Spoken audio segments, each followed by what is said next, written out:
Hello class. Welcome back बच्चों। तो प्यारे बच्चों, स्टार्ट करते हैं नया लेक्चर। बेटा, नए लेक्चर में चर्चा करने जा रहे हैं इलस्ट्रेशन नंबर 16 और 17 दोनों की। मैंने कल ही बोल दिया था कि मेरी तरफ से एडजस्टमेंट वाला काम ना लगभग खत्म हो चुका है। ठीक है, मुझे अब जो कराने हैं बेटा वो नंबर ऑफ क्वेश्चन ही कराने हैं, और मैं बोर्ड पे कराने में इंटरेस्टेड हूँ। लगभग सभी क्वेश्चन आप सब सामने देखेंगे। बेटा 16th और 17th क्वेश्चन के ना सारी एडजस्टमेंट मैं बोर्ड पर कर दूंगा।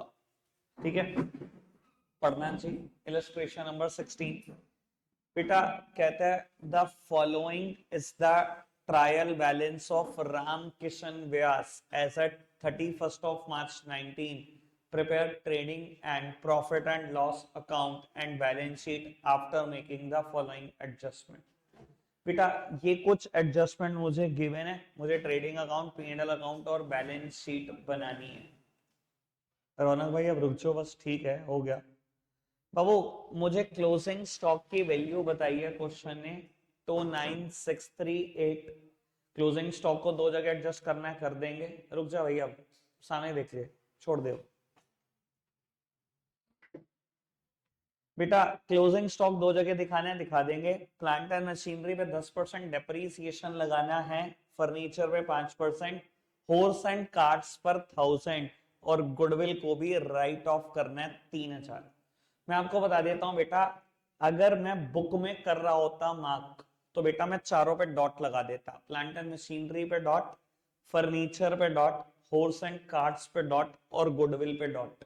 और ये ना आदत बना लो, ये जो बुक्स ना लाने की आदत है ना, ये पेपर में जरूर तंग कर जाएगी, पता ही नहीं होगा कैसे करना क्वेश्चन शुरू। ठीक है जी, आगे बढ़ो जी। बेटा 5% प्रोविजन क्रिएट कर रहे हैं, बैड एंड डाउटफुल डेट का क्रिएट कर देंगे जी। डेटर पे डॉट। प्रीपेड एक्सपेंसेस में इंश्योरेंस 300 और टैक्सेस 190। ठीक है जी, इंश्योरेंस एंड टैक्सेस पे डॉट।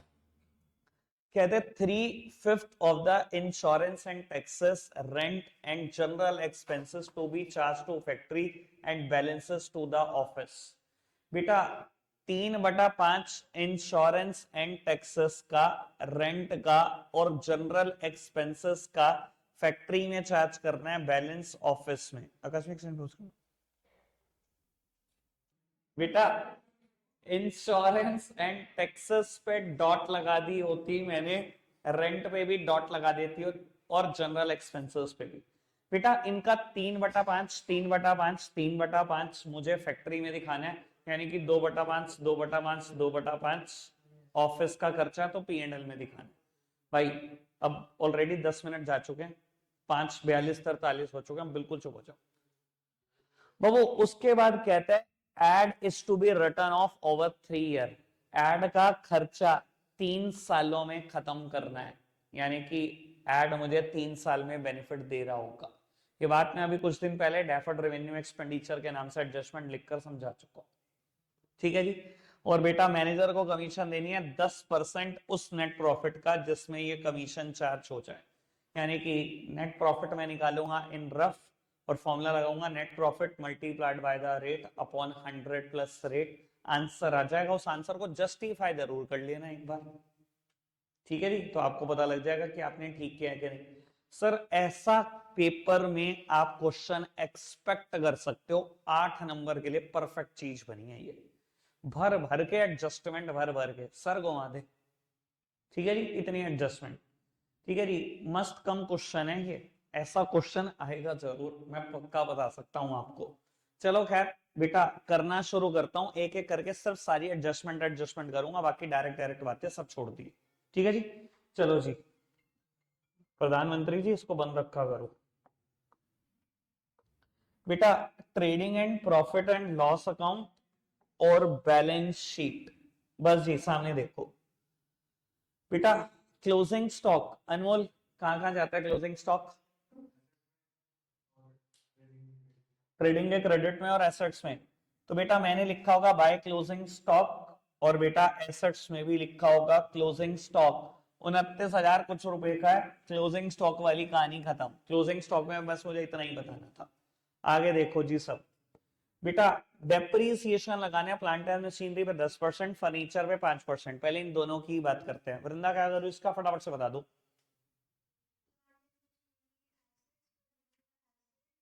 क्या करूं फिर इस एडजस्टमेंट का, डेप्रीसिएशन का क्या करूं?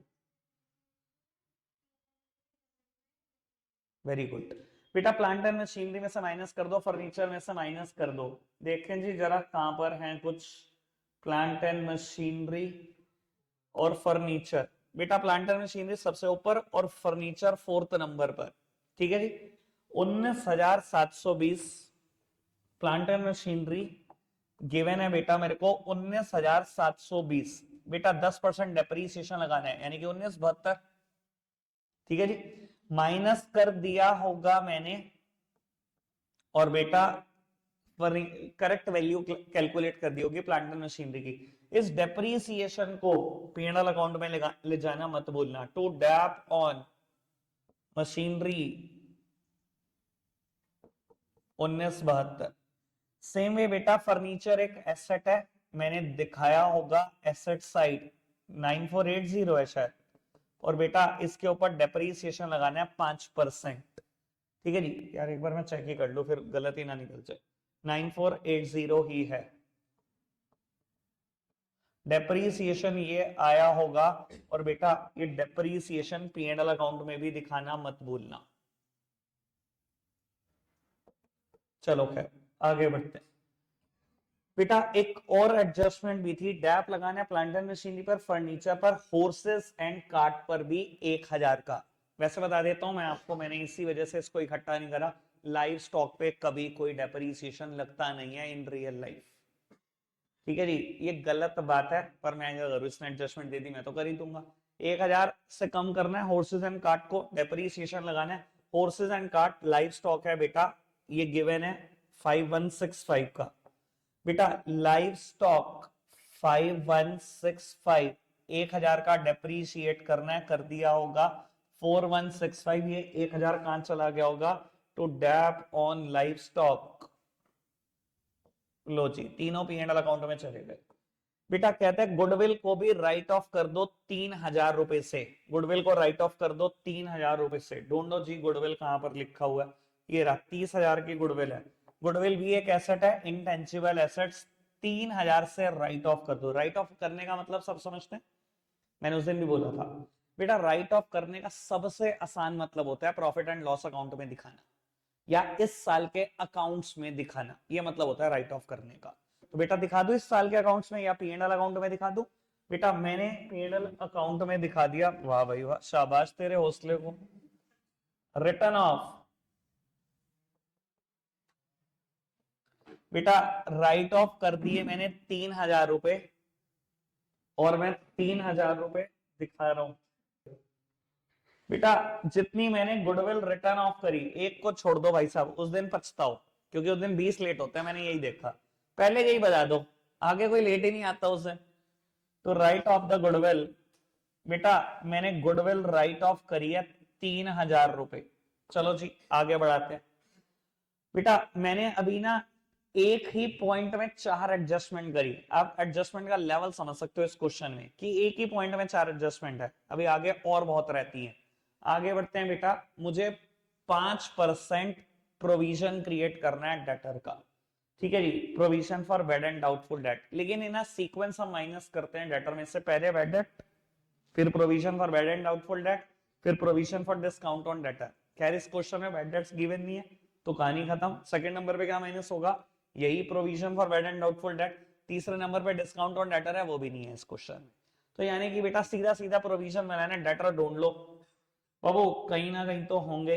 ये रे डेटर 78140 के, दिखाई दे रहे हैं डेटर 78140। बाबू डेटर गिवन है 74180, मुझे प्रोविजन क्रिएट कर रहा है, provision for bad and doubtful date. बेटा 5% क्रिएट करना है, मैंने 5% क्रिएट कर दिया। ये कहां जाएगा बाबू, आपने पीएनएल में एक फॉर्मेट बनाना है। जब भी ये प्रोविजन की बातें आने लगे, आपको पता है हम फॉर्मेट क्या बनाते हैं, old bad debt plus new bad debt plus closing provision minus opening provision.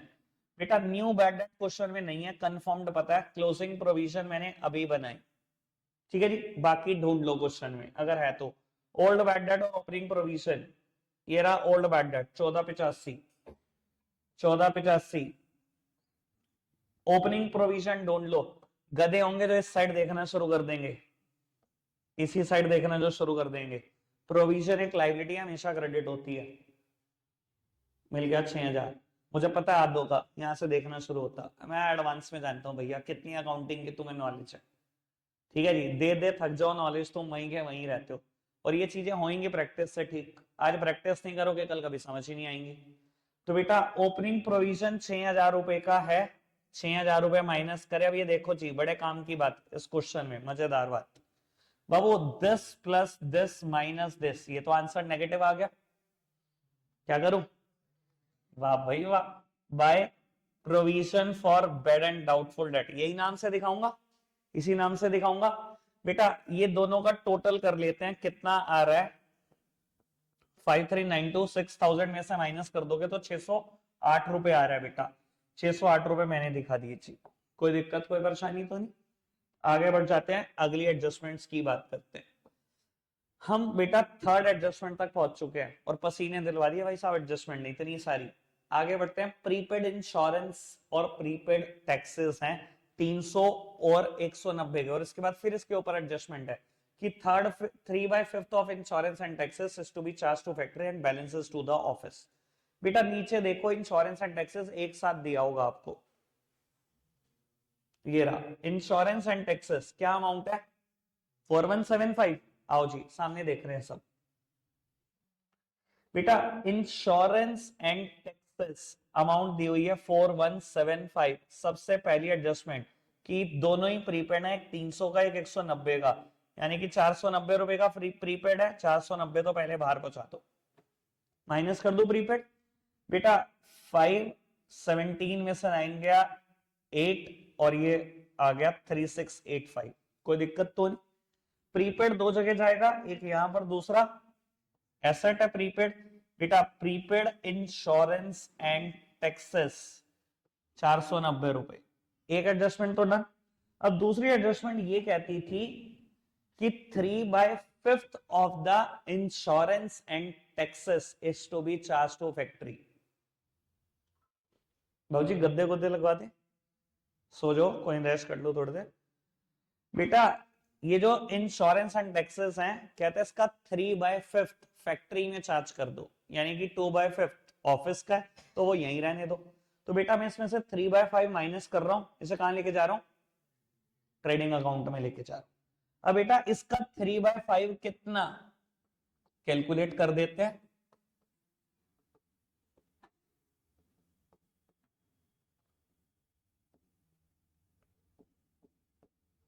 चलो जी 3/5 मैंने कैलकुलेट कर दिया बेटा, और माइनस कर दिया इसमें से 2/5, ये लिखा हुआ बेटा 3/5 कहां जा रहा है, ट्रेडिंग अकाउंट में जा रहा है। तो इंश्योरेंस एंड टैक्सेस 2211। आगे बढ़ते हैं जी। बेटा मुझे गिवन है रेंट एंड जनरल एक्सपेंसेस भी 3/5 ही आपको फैक्ट्री में लेके जाने हैं, बाकी ऑफिसेस में। बेटा रेंट और जनरल एक्सपेंसेस को भी देख लेते हैं, कहीं ना कहीं तो लिखा ही होगा, ये लिखा हुआ है बेटा रेंट। बाबू रेंट गिवन है मुझे 2400 रुपए,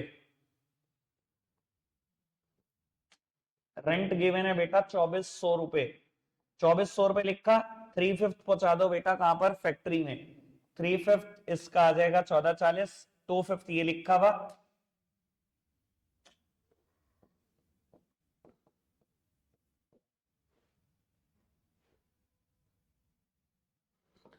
और वो 3/5 को मैंने पहुंचा दिया, फैक्ट्री का खर्चा है तो ट्रेडिंग अकाउंट में पहुंचा दिया। सेम है जनरल एक्सपेंसेस, आप कर लोगे, जनरल एक्सपेंसेस को मैंने लेफ्ट कर दिया। आगे बढ़ते हैं जी। बेटा अब कोई और नई एडजस्टमेंट देखते हैं, 6th वन, चलो जी।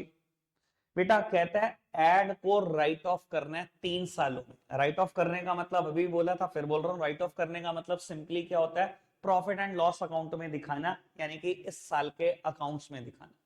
बेटा कहता है 3 साल में ही राइट ऑफ करना, 3 साल के अकाउंट्स में दिखाना, यानी कि 1 साल के P&L अकाउंट में ना दिखा देना, 3 साल के अकाउंट्स में दिखाना है।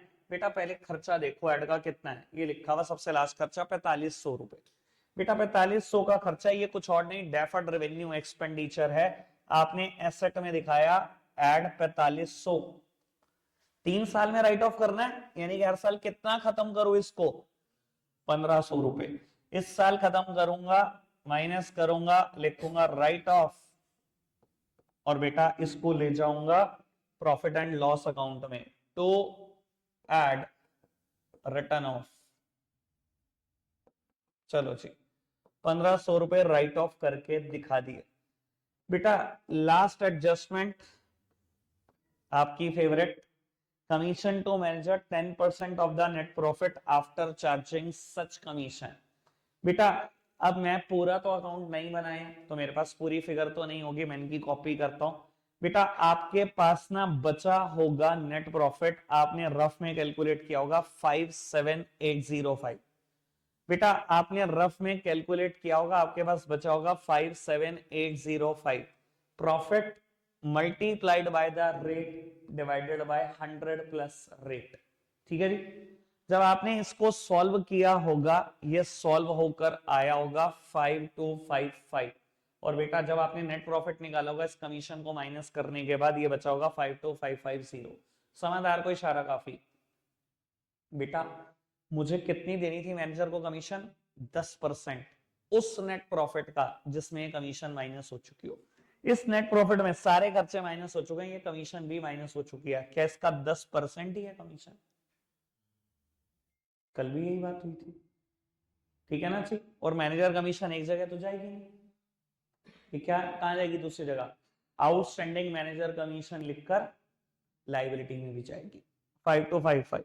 ये देखो जी मैनेजर कमीशन लाइबिलिटी में लिखी हुई है। पूरा क्वेश्चन खत्म, आगे बढ़ जाए। देखो बेटा इतनी सारी एडजस्टमेंट थी, मैंने सारी एडजस्टमेंट कर दी, बाकी डायरेक्ट क्वेश्चन तो आप कर ही सकते हो, ठीक है ना जी।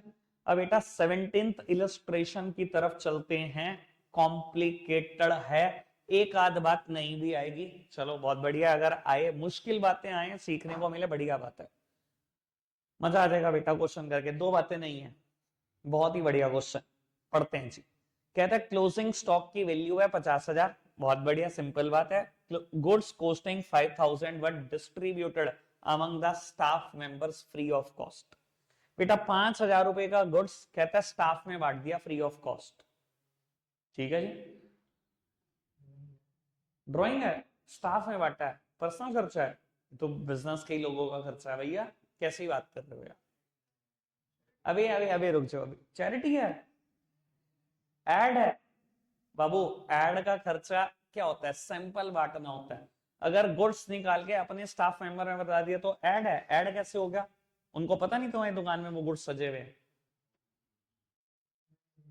ऐड नहीं है ना, ऐड नहीं है ये। रुक जाओ रुक जाओ, अरे क्या हो गया, नहीं मैंने कहा था 2 नई बात आएंगी तो एक आ गई है। हाँ सर बोलो बोलो, गुडविल बनेगी, चलो अच्छा एक काम करते हैं, एक चलो आज तक जो जब फंसे हैं निकालना किसने बाहर है, जर्नल एंट्री, सोच लेते हैं जर्नल एंट्री क्या करते।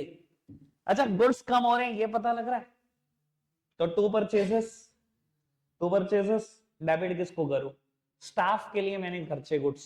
बेटा स्टाफ को कुछ भी दो आप, इधर डायरेक्ट बेनिफिट और इनडायरेक्ट बेनिफिट, सैलरी होता है वो, आप चाहो तो सैलरी को डेबिट कर सकते हो, या बुक क्या करती है, बुक एक नया खर्चा क्रिएट कर देती है, नाम रखती है स्टाफ वेलफेयर एक्सपेंसेस।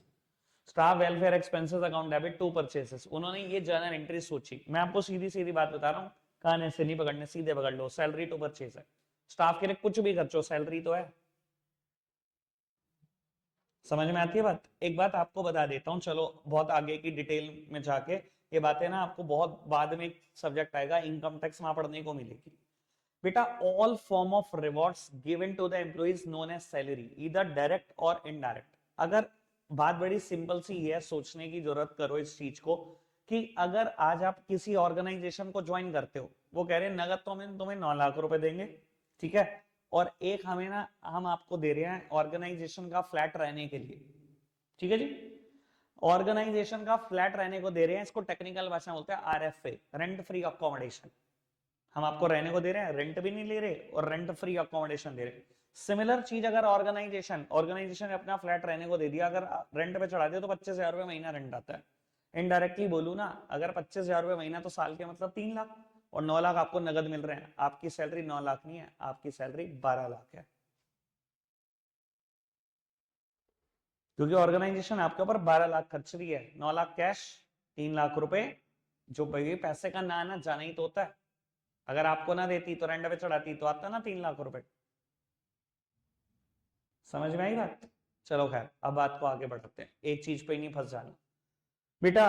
डेप्रीशिएट करना है एजेंट सैंपल्स को 25% से। ऐसे ही जबरदस्ती की एसेट बना रखी है, एजेंट सैंपल्स कोई एसेट नहीं होती बेटा। चलो ठीक है, मुझे क्या डेप्रीशिएट करना है, कर दूंगा भैया मैं 25% से। बाबू कहते हैं return of ad development by 30%। Ad पे कुछ खर्चा करा, कहते हैं इसको राइट ऑफ करना इस साल 30%। इस साल के बुक्स ऑफ अकाउंट्स में 30% दिखा दूंगा, बाकी 70% एसेट पड़ी रहेगी, ठीक है जी। Written off 2200 as bad debt and create a provision for bad and doubtful debt. पुरानी adjustment, old bad debt plus new plus closing minus opening, ठीक है जी। Proprietor withdrew 1,000 for his private use. This amount was included in the general expense. बेटा ये तो rectification of error है। Proprietor ने करी थी 1,000 की ड्राइंग्स, आपने जनरल एक्सपेंस में दिखा दी। भैया अगर जनरल एक्सपेंस में दिखा दी तो जनरल एक्सपेंस को डेबिट कर दिया, ठीक करने के लिए क्या करूं, क्रेडिट कर दो। डेबिट क्या करूं, ड्राइंग्स टू जनरल एक्सपेंस की एंट्री होनी है, यानी कि ड्राइंग्स को 1,000 से बढ़ा देना, जनरल एक्सपेंस को 1,000 से कम कर दें। ये रेक्टिफिकेशन ऑफ एरर है। आगे बढ़ जाते हैं। मैनेजर की कमीशन देनी है 5% उस नेट प्रॉफिट का जिसमें कमीशन चार्ज हो चुकी हो। और 7 पे मैं एक बात करूंगा अच्छी खासी सी, वो करते हैं बेटा, 5 मिनट दे दो, ठीक है जी। फिलहाल सारी एडजस्टमेंट सॉल्व करें, ठीक है, फटाफट से कर देते हैं बेटा। 5 ही मिनट लगाऊंगा, बाकी सारी एडजस्टमेंट में मुझे 7 पे थोड़ी सी बातें ज्यादा करनी है।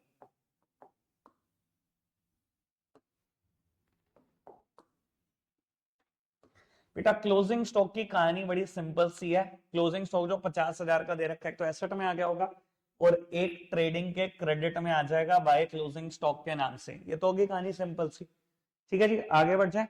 मैं इस क्वेश्चन में ना कुछ बातें ट्रेडिंग मतलब ट्रायल के अंदर की भी डिस्कस कर दूंगा ताकि आप फंस ना जाओ। बाबू अब सबसे पहली एडजस्टमेंट ये थी कि 5,000 रुपए स्टाफ के लिए खर्च दिया हमने, ठीक है, 5,000 का गुड्स खर्च दिया स्टाफ के लिए। सर ऐसा हो सकता है कि नहीं हो सकता? पता नहीं आपको लग रहा हो कि नहीं लग रहा हो ये बात का। सर आपकी एक दुकान है, आप किराने की दुकान चलाते हो, ठीक है जी। आपने क्या करा, स्टाफ को ना गिफ्ट दे दिया इस बार 1,000 रुपए का राशन अपनी दुकान से। 5 स्टाफ है आपके पास, खर्च नहीं दिए 5। दुकान से गुड्स कम हो गया कि नहीं हुआ? और ये कुछ और थोड़ी सैलरी तो है, स्टाफ के भले के लिए तो खर्चा जा रहा है, तो हो सकता है कि नहीं हो सकता? तो बाबू 5,000 रुपए आपने परचेस में से माइनस करे होंगे और सैलरी में जोड़ दिए होंगे, यही तो किया होगा।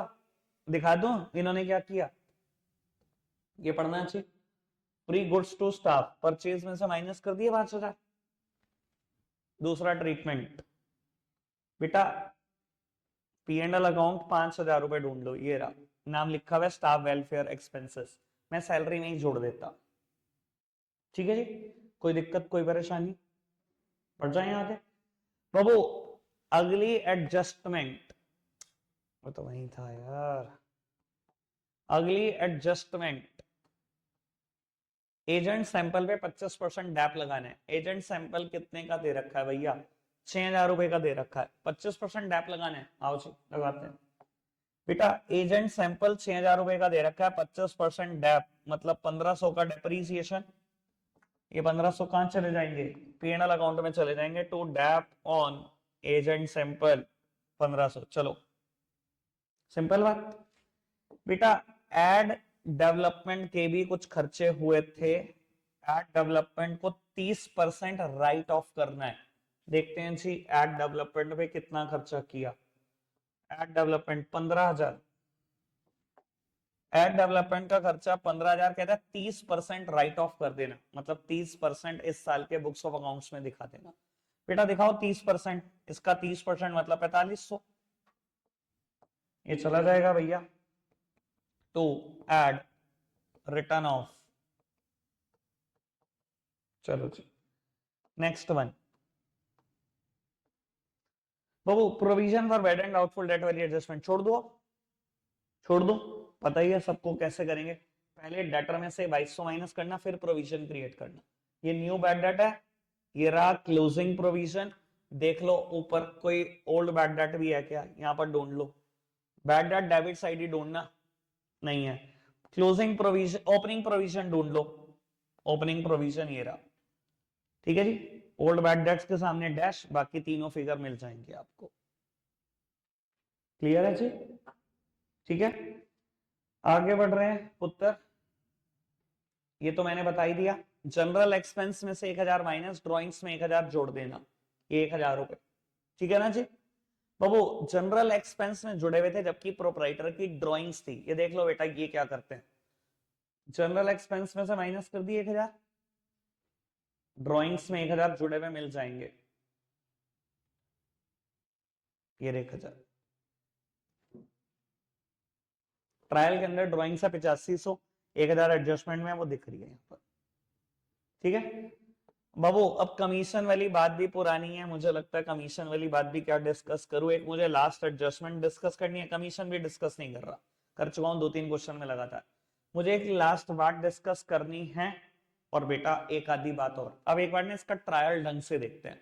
फंसाने की पूरी कोशिश की हुई है, फंस गए तो बेटा बस गए तो गए। इधर देखो जी, ट्रायल के अंदर दी हुई है term depreciation on machinery 2000। Trial के अंदर दी गई बातें कितनी जगह जाती हैं, एक जगह।